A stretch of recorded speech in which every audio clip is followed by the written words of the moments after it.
This is the Modern Man Essentials Podcast. Tune in for content related to all things masculine in today's modern age and journeying in mental, spiritual, physical, and relational balance and growth. Here's your host, Jared Nordstrom.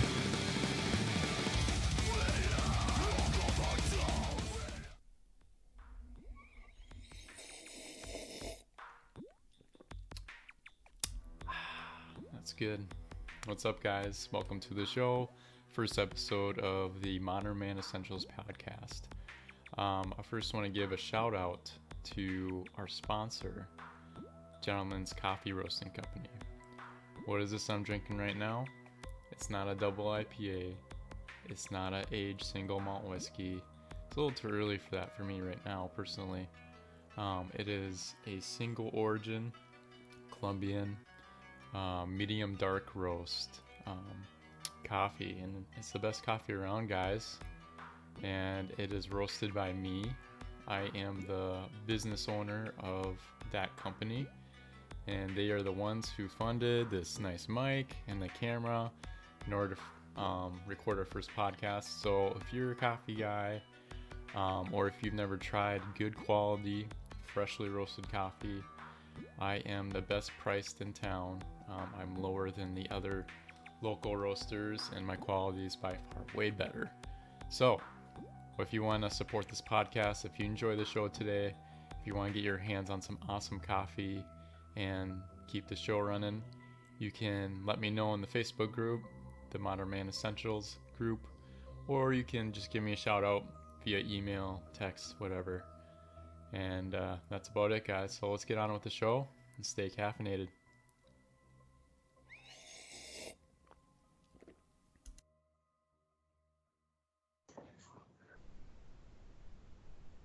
All right, we're live. Hey, everyone. Welcome to the first episode of the Modern Man Essentials podcast. I am super excited that you guys are joining us today. But even more than that, I am stoked about our first guest, Dr. Jordan Tanko. Dr. Tanko is a chiropractor who graduated from Northwestern University in Minnesota. In 2015 is where he got his doctorate in chiropractic. And he ran a successful clinic for 5 years prior to being diagnosed with testicular cancer. Since then, he has sold his practice, and his current focus is bringing his health back and focusing on the present and the future. So, Jordan, I am super stoked that we get to talk today and that you get to share with us some of your story. If you just want to kind of kick off, what put you on your journey to be a chiropractor? What was your motivation? What was your perspective on health growing up? Yeah, totally. Well, thanks so much for having me, bud. I really appreciate it. It's so cool what you're doing with this podcast. And I just hope so many people can get some really good info and insight out of conversations like ours. But my journey to becoming a chiropractor essentially started with, I was always fascinated with health on some level. My dad was fairly...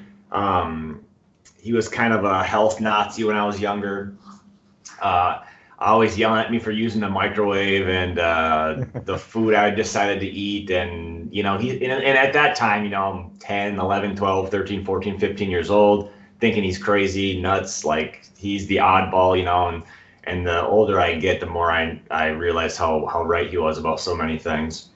So I kind of grew up in that type of holistic mindset. Like when I was sick, my dad would give me green juices and bentonite clay and, all these homeopathic type of things. I was never, didn't do a lot of stuff with the doctor. I mean, we went, but like, it wasn't like people do now. So I already kind of had that mindset. So growing up, I went to St. Cloud State University, very much like yourself. And I was kind of lost for a minute, trying to figure out what I wanted to do. And one of the things I had in mind was when I was 13 or 14 years old, I was in a really bad car accident. I was pronounced dead on arrival. I broke 12-ish bones. My femur was broken my pelvis was broken 4 different places. I broke my left femur. A rod was needed to be placed in the femur. I broke 5 ribs, which one of broke off and punctured my lung, so I had a collapsed lung. Brain swelling, brain bleeding. The seatbelt, which coincidentally saved my life, also ruptured my spleen, so I needed a splenectomy. Major internal bleeding. I was unconscious for about 10-ish days, if I would live or die through the accident. And if I did live, it was, doctors were saying I'd have some sort of handicap the rest of my life, whether it was some mild form of retardation on some level, memory issues, not be able to walk well, or you know what I mean. Just something would be crippling me, I guess, forever. And long story short, my mom essentially met a chiropractor, and really from there, my life dramatically changed in terms of my health and my prognosis. After that, I started getting, in terms of my pain levels, I was on high octane pain medications and other different shots and medications I was, getting from the hospital and the doctors, which thank God for, because like without it, I for sure would have been dead. So the system has a purpose, and it served its purpose for sure. But they had medications they wanted me to take forever. And not just the pain medications, but other things, because I didn't have a spleen and whatever. And I don't know, maybe 6 to 9 months or so of seeing a chiropractor, my pain was like damn near gone. As much as you think it could have been from some traumatic injury like this. And I was super young at the time, so now I'm maybe like 14 years old, 15-ish. And I didn't really understand why I was going to the chiropractor. I mean, my mom was making me go, like I didn't know, I was 15, like I didn't know why I was going. Although I know it was helping with my pain, but I noticed other things were getting better too. It wasn't just, my back pain, leg pain, neck pain, everything. My jaw was injured during the accident too. But I saw other things get better, headaches, that I used to have really bad, and specifically even after the accident from the concussion, were getting dramatically better. Other health issues seem to get quite a bit better too, like acid reflux, attention type of issues seem to get better. Just other things that you wouldn't really you wouldn't add with like chiropractic care, and you know what I mean. You just think neck pain, back pain, headaches, whatever. So I saw other things get better too, and like I was so fascinated, and because I was going to this doctor and he was doing all this with just his hands. And previous to seeing this chiropractor, the only doctors I knew of were medical doctors, like pills and drugs. That's just what we are trained to kind of come up with. We see it on TV. Usually every doctor we see, unless you're blessed to have a homeopathic doctor or a chiropractor or an acupuncturist or someone like that in your family, you typically don't come across these type of individuals.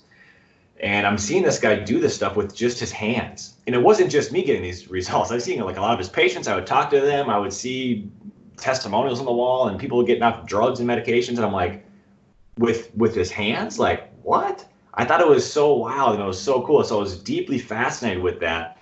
So on a subconscious level, I think that's what I wanted to do when I was young, but I didn't really know. Long story short, I'm in St. Cloud now, and we were taking biology classes and anatomy classes and whatever. And I was in my hardest class I ever took in school was anatomy with, I believe his name was Dr. Street, if I remember right. And he was my advisor too. Hardest class I've ever taken in my life up to that point. And he asked me what I wanted to do, and I kind of beat around the bush because I don't really know, because I had this like internal subluxation in my mind where I couldn't become a doctor or go to school for 8 years. Like that's just kind of wasn't who I wasn't the academic per se in high school. That kind of wasn't my persona. So I kind of had a roadblock. So I knew I wanted to do something in the health realm though, but I didn't want to go for school for 8 years. And he just told me, don't settle for something that you're not going to love. If you want to be a chiropractor, like go to school, be a chiropractor. You can make it happen. It's a very small commitment, but you can do it. And fast forward, I graduated from Northwestern in 2015 with my doctorate in chiropractic. So that's kind of how that happened. That's awesome. And for the listeners, kind of the goal and the topics of our podcast is physical, mental, spiritual, and relational health. Mhm. There's a spectrum on the physical side of what people understand in the medical realm. Can you Yeah. talk a little bit of how chiropractic is different than from like a traditional medical doctor? Yeah, 100%. So I think you so alluded to some of it. So, yeah. So the big difference is I would just say opposing philosophies on health. In a general term, not to pick on any certain individuals or whatever. So just in a general, broad term, I would say opposing philosophies on health, where, um, the medical profession, their aim is to try and essentially fix things with drugs and surgeries, to try and manipulate the environment to suit and to fix the weak, or to manipulate the environment to suit the sick human, whereas chiropractic is more or less focused on strengthening the human to adapt to the environment that it's in. Right. So the chiropractor recognizes that there's an innate intelligence in all life, on the planet. So there's an intelligence that makes the sun rise, that makes the sun set. There's an intelligence in us that makes our heart beat, makes our lungs breathe, makes your pancreas secrete insulin right now from the breakfast that you just had this morning. And these are actions that happen, and you don't have to think about that. It's kind of wild. Like if we had to consciously think about that, heartbeat, heartbeat, heartbeat, like it'd be impossible. You'd go insane. You know what I mean? But there's something doing that. There's something running us that's allowing that to happen. And we recognize that, and that's the healing power of the body. That's something that God put in every single one of us. We cut ourselves. You look at the cut, and a lot of times what we'll want to do is the medical profession has told us to squirt Neosporin all over it, put a bunch of antibiotics on it, wrap it up in bandages, and then take the bandages off in a week. And you say, oh, wow, that Neosporin really did the trick. mm-hmm.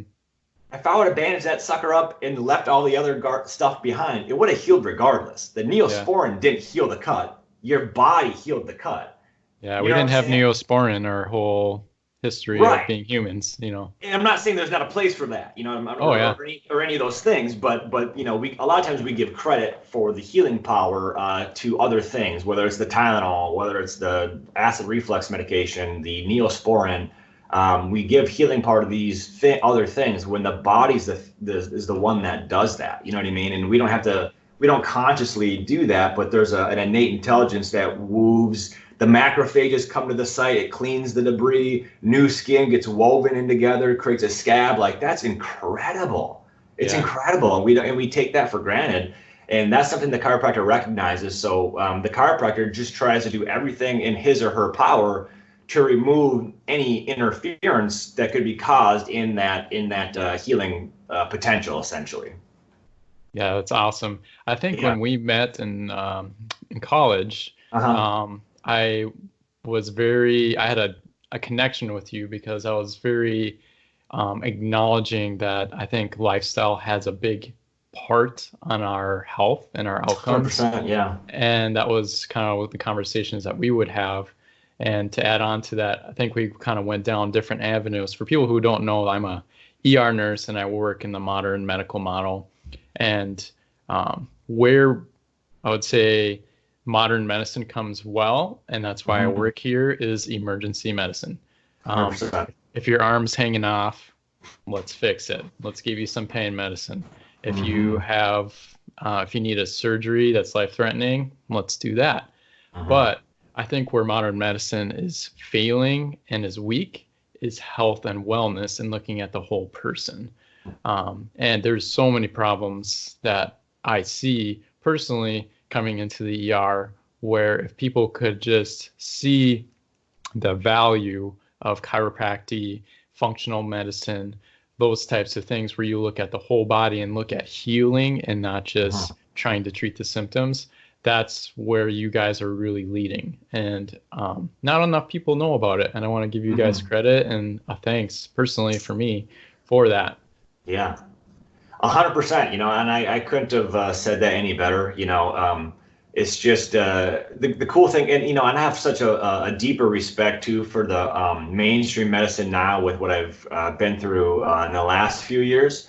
But there's it's not to say that one's better than the other. They're just two totally different specialties. Like like they're both 100% necessary. You need them both. However, like kind of like you alluded to, it's just we tend to only focus on we tend to not focus so much on prevention and the body as a whole, health and wellness. We tend to just wait until someone's fat, sick, overweight, obese, diabetic.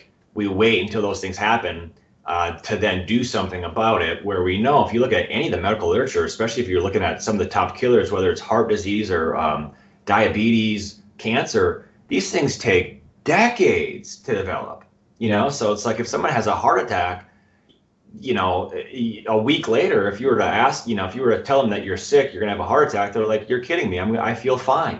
Yeah. When you feel diabetes, you know what I mean? You don't feel, when you have it, when your pancreas is shot and you're not producing insulin, that's when, or when your breath smells whatever, or your urine stink. You don't feel diabetes, but that process takes years to happen. Some of our teenagers we're seeing atherosclerotic plaques in their arteries, at 13, 14 years old. We're seeing that pre-diabetes is not even a term anymore, or adulthood diabetes isn't even a term, because we're finding it in so many kids nowadays. It's like, it's getting out of control. So it's like, in my opinion, right now, we need this whole wellness type of paradigm more than ever.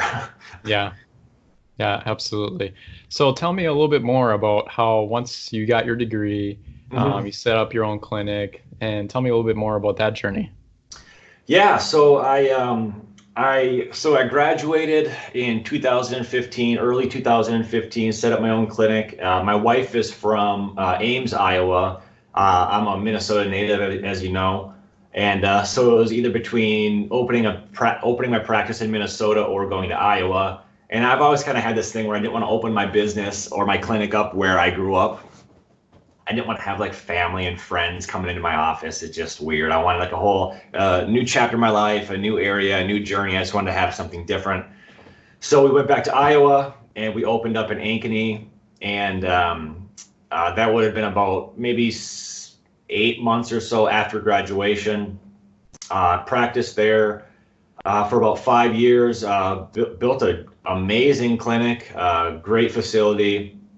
And then would have been, I think, in June of 2018 is when I was diagnosed with testicular cancer. Okay. Yeah. Wow. And so what was that like for you? So it sounds like you're running successful clinic. You're seeing patients. It's kind of a prime area to be. You're got a successful business going, and people are looking to you as kind of the health guidance. And then you have this thing happen to you. What was that like for you? What was going through your head? Yeah, great question. Bizarre, man. I tell you that for sure.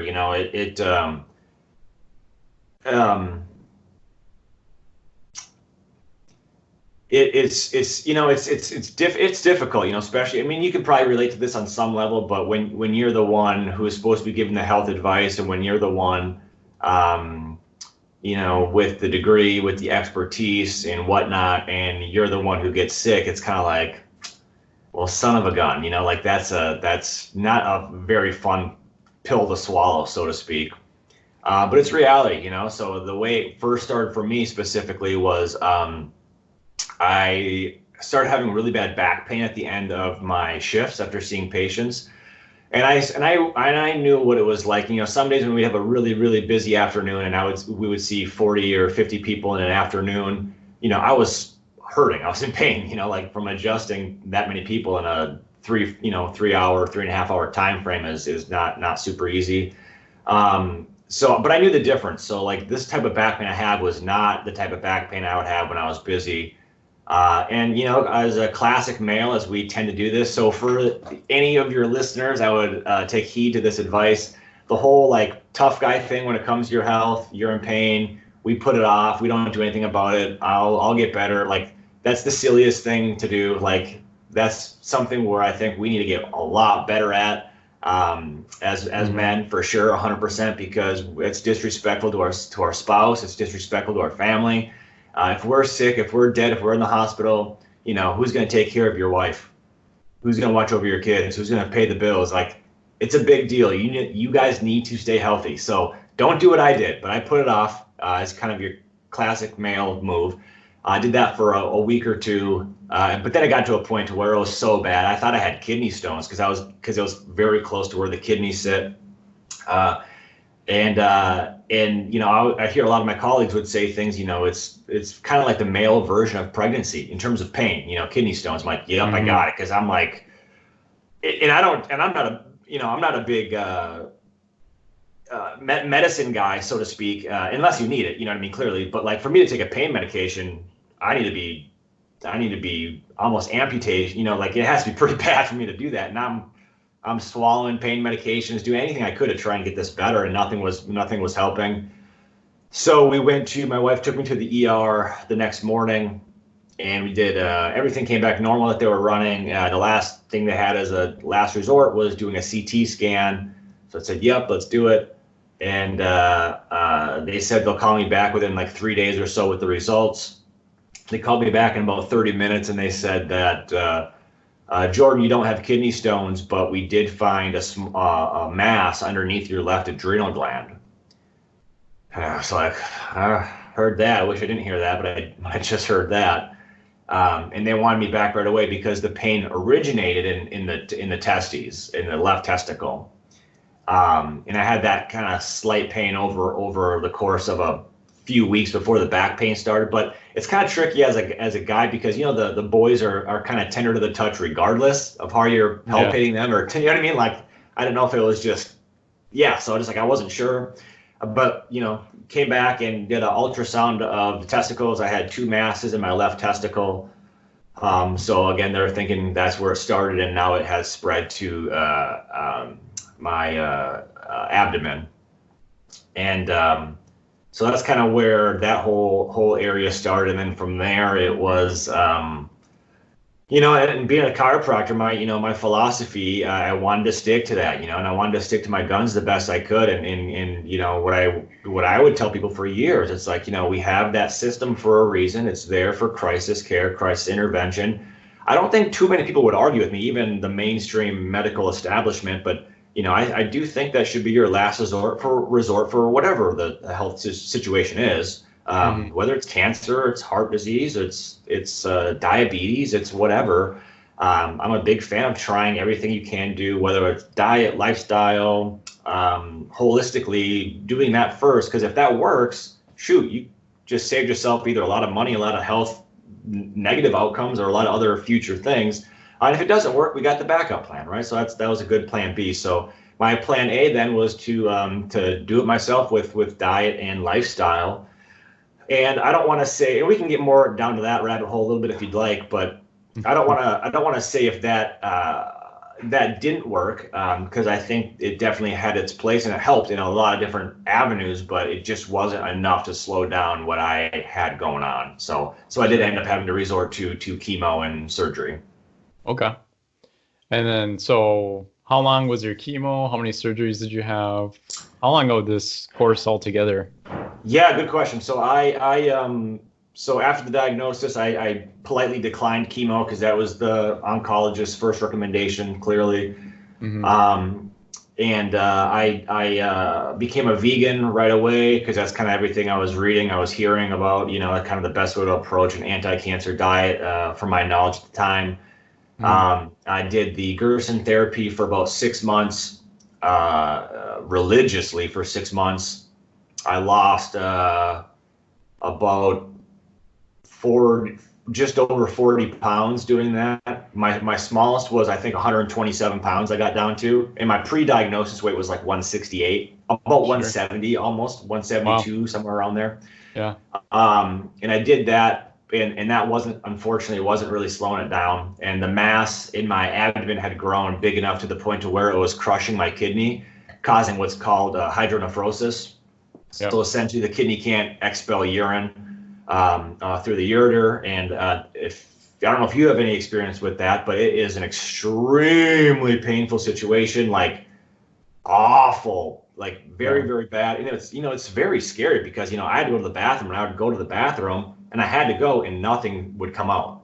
Like that's a freaky situation, and it was getting so bad to the point where I, for a week straight, I would it would get really bad, starting around like 8:30, 9 o'clock at night. And I would cry myself. I would cry on my couch in my living room from probably 9 at night till like 4 in the morning. My wife had to try and sleep through me just in agonizing pain. And I would take maybe four hot baths every night in the middle of the night to try and help the pain. I'm taking 20 milligrams of Oxycontin. I feel sober as a dog, like nothing touched it. So at that point, I had to make a decision because if I didn't do something to get this, to shrink this tumor, the cancer wasn't going to kill me, but the hydronephrosis would have. So I said, okay, now it's plan B. So I went back to the doctor and said, let's do chemo. I got to get this thing smaller, So we did that. We did, so that would have started in the fall, October-ish of 2018, or October, maybe November-ish of 2018. And we did three or four rounds of BEP. That stands for bleomycin, etoposide, and I can't, the third chemo drug escapes me right now. I can't remember what that one's called. And then we did that. We did and then that shrunk the tumor. It did bring my tumor markers down to normal, which is great. New CT scan after that treatment would have been then in January, I believe, January or February of 2019. Still showed a fairly sizable mass in my abdomen. So at that point, we were thinking it was necrotic scar tissue because the tumor markers are normal, and there's still a mass there. So it could have been benign, just benign tumor left over that's not malignant. Could have been necrotic scar tissue that was left over. But we weren't sure. So next result or next recommendations was to get it surgically removed and not let it, float around there. So we did that, and then I believe February then of 2019, I had an open abdominal surgery to remove the mass in my abdomen. And when they removed it, it was still about the size of a papaya, is what they said. So, like a small Nerf football, something like that. So fairly big. But the surgery was a success. They removed the mass and everything was good. And then in April of 2019, I was having flank, like right-sided flank pain where the liver is, and went back to the doctor, and the tumor markers were back going up. The alpha-fetoprotein, which is the tumor marker for testicular cancer, LDH and HCG is another one they tend to measure for multiple cancers, but specifically with testicular too. And it came back, and it came back in my liver. So, and that's not an awesome spot to have it come back to. So the next step was to do another type of chemo, and the body's really smart, and cancer is very smart too, which makes it very difficult to treat.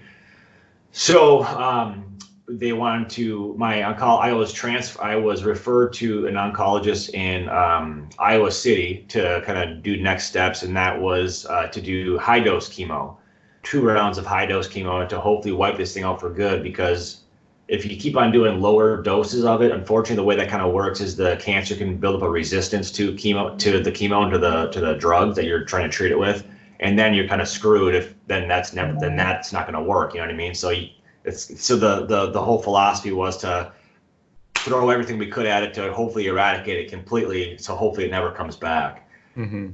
So I was, this is kind of with the subject that we're talking about now with the whole quarantine thing. But if people think this quarantine stuff that we're going through, the whole COVID-19 thing is tough, boy, you have seen nothing yet. Because I was in the hospital for 30 days, quarantined to a single room, which is the size of your bedroom, maybe. Most people probably have a bigger bedroom than the hospital room that I was in. Yeah. And I literally couldn't. I mean, I could leave. I could go on the floor and like walk laps around the floor, but I couldn't leave the floor. So, and essentially, I have no energy. So it's not like I was like hanging out in the floor doing, like there's no TV out there. There's nothing to do. So I'm like, I'm in my bedroom for 30 days, you know. And Wow. the chemo regimen I received chemo for 3 days out of the 30. So the other 27 days was just to monitor me and just make sure everything was okay before I left, you know. And I did that 2 times. Did that twice. Did the high dose chemo 2 times. Tumor markers went down to normal, and thank God the tumor markers are still normal to this day. Awesome. Yeah, very awesome. However, after the high dose chemotherapy, the new CT scan still showed the 4 masses in my liver. Which is like, oh, great, like got to go through this whole thing again. So then the recommendation at the time was to maybe, we didn't even know if we could do it, but was to potentially surgically remove these masses from my liver. At this point, I'm much more of a fan. If I had to pick one, like if I can do it with surgery, I really would prefer that, because they're both very traumatic, but I think you can heal and recover. Long-term healing and recovering from a surgery, I think, is much better outcome than the long-term ramifications from chemotherapy, let alone high-dose chemotherapy.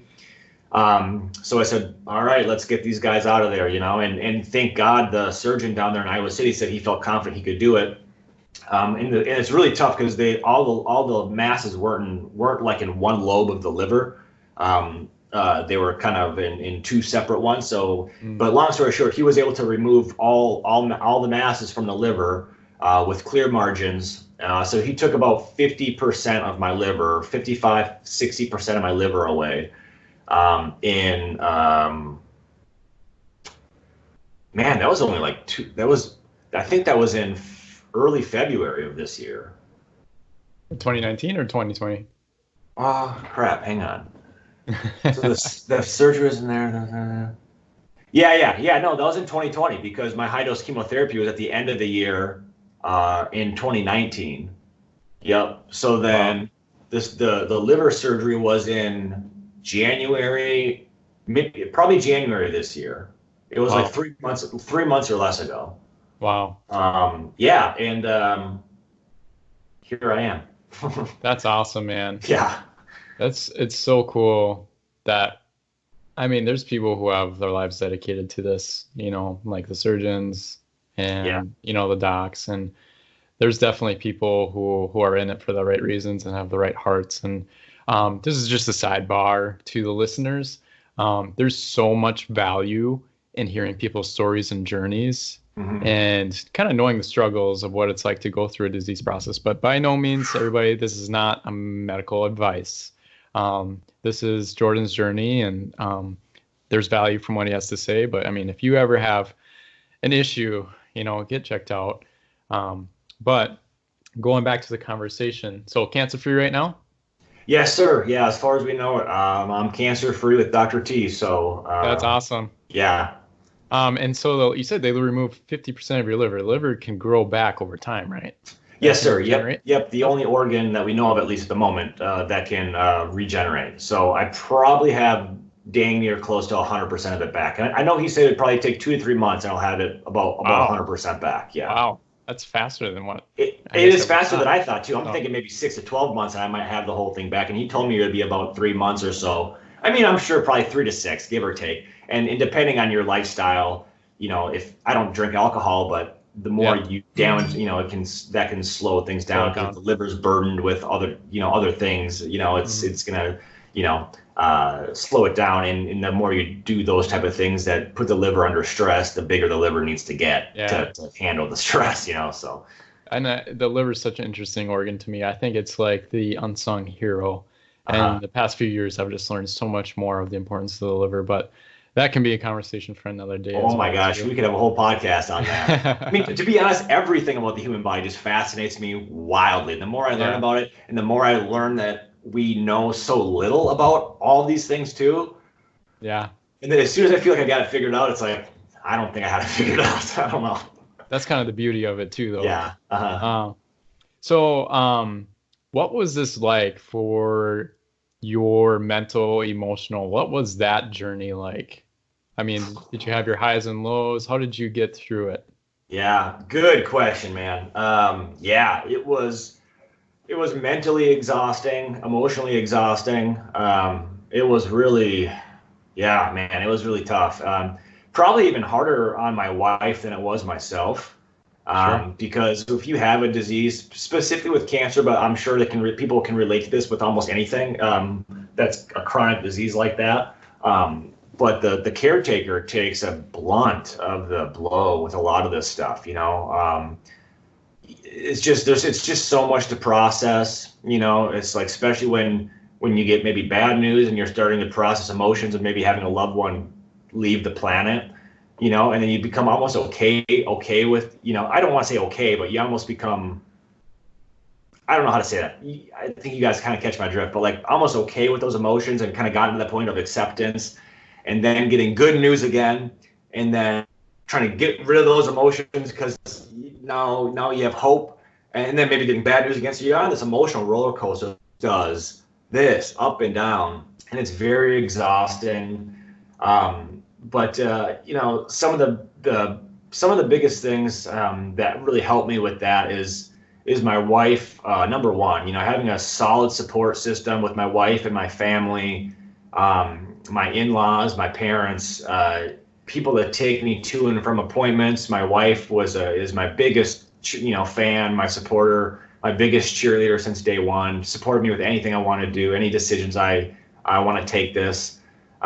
Is just huge. You need to have that support system there. People who, because oftentimes it's very unfortunate, but I work with patients, I coach patients that are going through similar situations, and they want to do a natural approach, and their family is kind of against that, and it's very tough. And I think with any health concern, it's a very personal journey, and it's up to the person 100%. So if you're a caretaker, you can maybe give your 2 cents in a very, very calm way, and if the person you're taking care of doesn't want to do it that way, leave it be. Let them support them 100% with the decision they want to do, because adding extra stress and not getting behind someone for what their choice, and likewise the opposite way, if you're maybe more like someone like myself, if you're more naturally minded and someone's adamant, you present some info and they don't want it, and they say, no, this is what God's telling me to do, to go this route, and I'm getting the chemo first and all that stuff,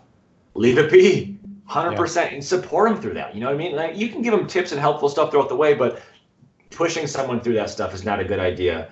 It's a very close and personal decision. So my wife, number one, my family, and just having a really, this whole thing has also been a blessing, I think, in disguise, because it's also brought me a lot closer to God in this whole situation. Wow.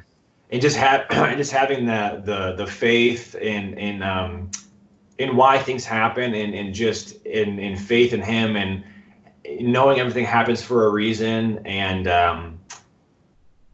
that was arguably the biggest thing. Obviously having my faith, and having Him kind of walk me and hold my hand through the whole thing, but then also having Him work through people like yourself, people like my wife. We did a GoFundMe when I went to Mexico to get treatment. I had people donate like $15,000. Wow. So I could go to Mexico to get treatment too, prior to this stuff. So just like seeing God work through people who love Him is really, really cool. And so I think those are some of the biggest things that really helped me get through what I'm currently going through, and what I went through in the past, for sure. Mm-hmm. That's awesome. Would you say that what is your biggest takeaway from this journey so far? What has your outlook on life, has it changed, or have you obtained something new on your outlook in life through this process, this journey? Yeah, definitely have. The biggest takeaway, I think. Can I swear on your podcast? You go for it, man. Yeah. I would just say the biggest takeaway would be to not take life too damn seriously. Yeah. It's like so many of us, we get stressed out about so many things, and we take life like, it's just unfortunate. And I was trapped in this rat race too. It's like you got to go to school and you got to get good grades, and then after your good grades you got to find a good job, and then after you get a good job you got to find a wife, and after you get a wife you got to get kids, and after you get kids you got to support those kids. Now you got to get raises, and you got to not spend time with your wife and family because you got to get more money. And we always are checking these boxes off, check, and we're always racing to the next thing, and especially we get caught up in the material game a lot of times with that too, because you got to keep up with the Joneses now, and you need the new watch, you need a new iPhone, you need all these things are just a massive distraction. And we beat ourselves up about silly things, like the Wi-Fi is down for a day, your power's out. I remember I would throw a fit when that stuff would happen, I don't know, silly things like that, like silly things that literally mean nothing. You spill something on your new shirt. It's like you have a shirt to wear.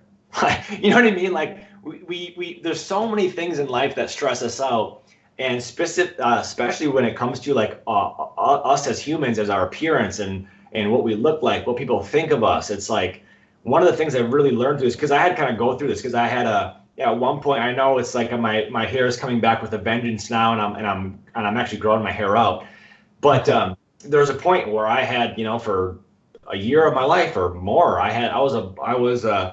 this was essentially, I don't know if you can kind of see that. Yeah. That's me and my wife at a Vikings game.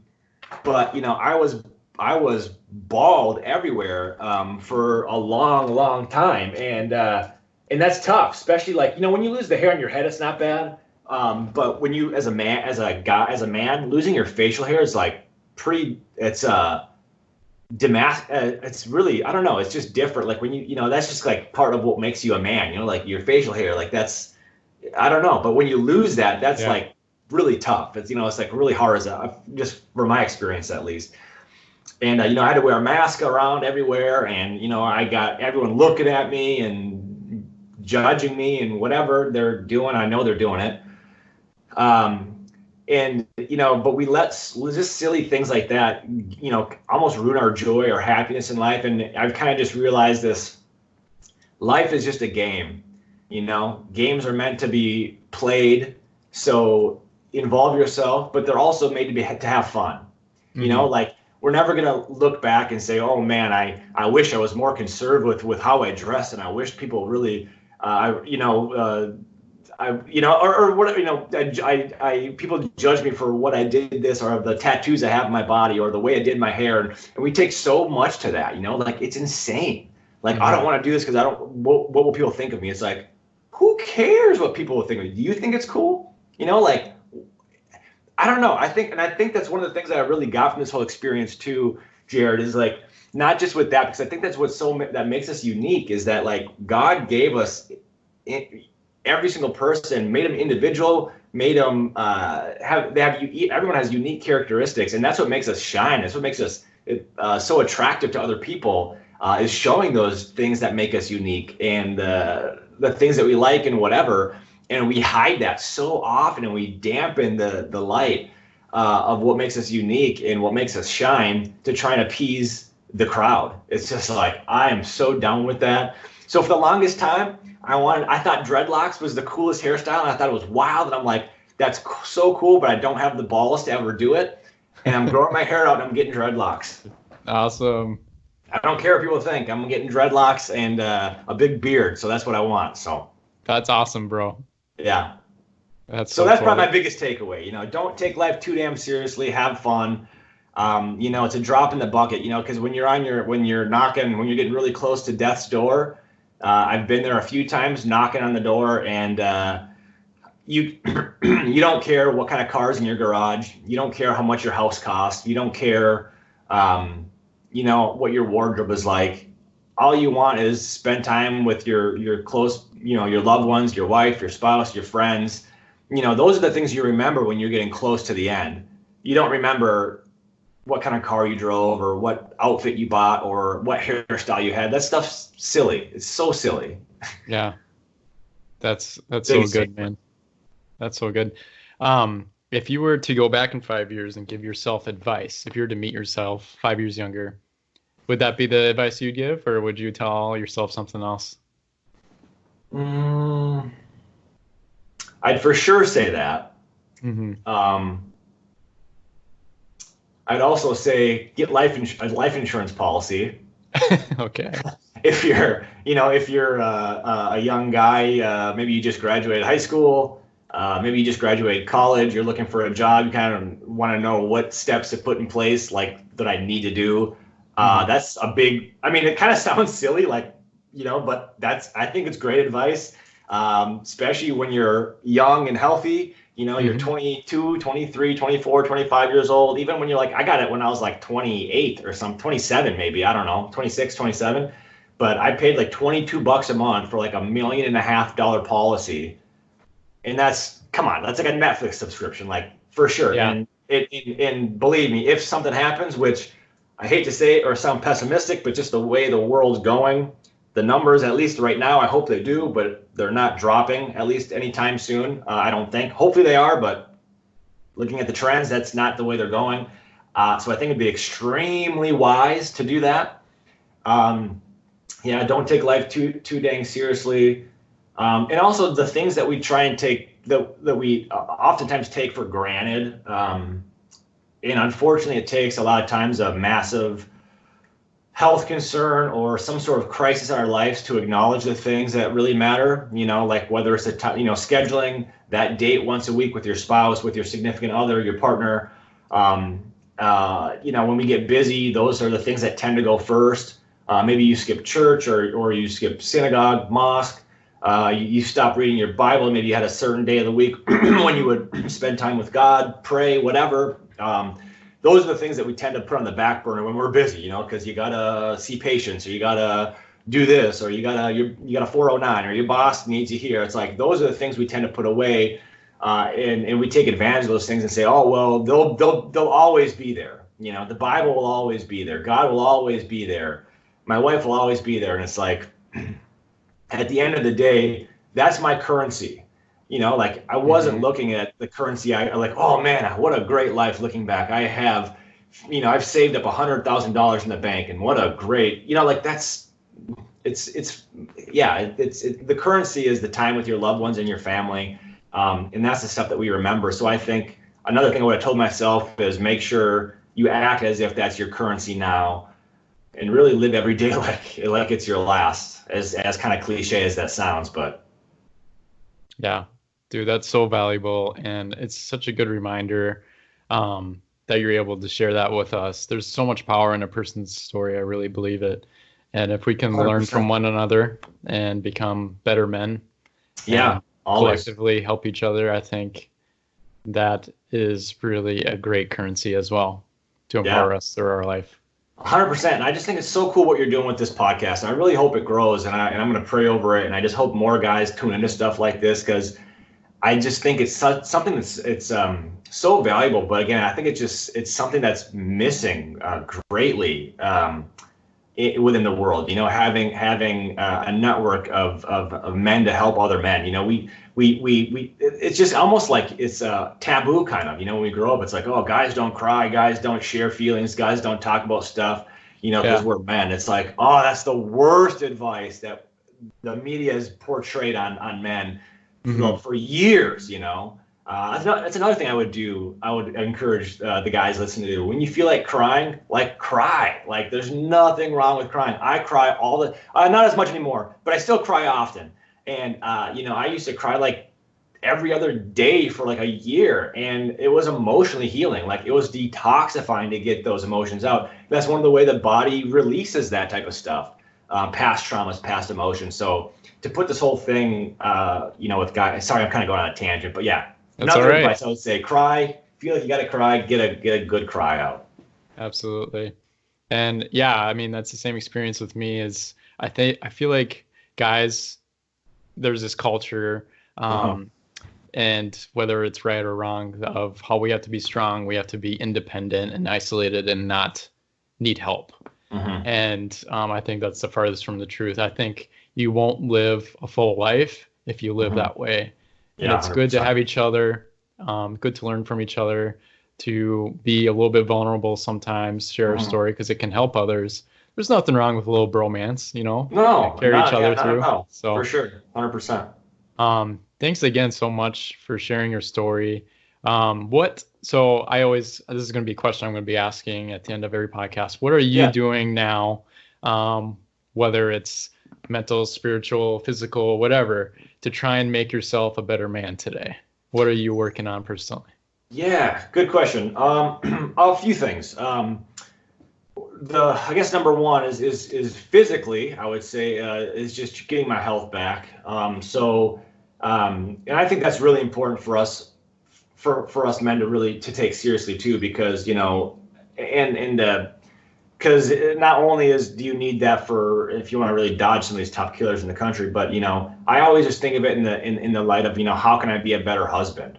When we were in school in St. Cloud, that's not where my mind was at. I wanted to be the best looking guy in the gym. That's kind of was my motivation. It's very vague and selfish. But as I've gotten older and matured, I just want to be the best husband. So if my wife needs to lift, we go get the dog food or the groceries or, because I'm not going to the one thing that pained me the most when I was going through treatment is to watch my wife go and mow the lawn, to watch her do the stuff that was my job before. That was one of the most tough things to go through. It hurt so bad where it's like, that is supposed to be my job, not my wife's job. So it's like when we can't do those things, it's tough. So being physically strong to be the best husband, to be the best dad, be the best grandpa. We don't have kids. We don't plan on having kids. But so I'll say it this way, where I want to be the fun uncle when I'm 80 years old, doing pull-ups and outrunning my niece and nephew, and their kids.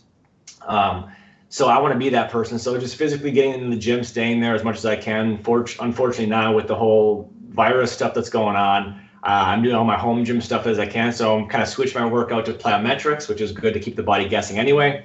Yeah.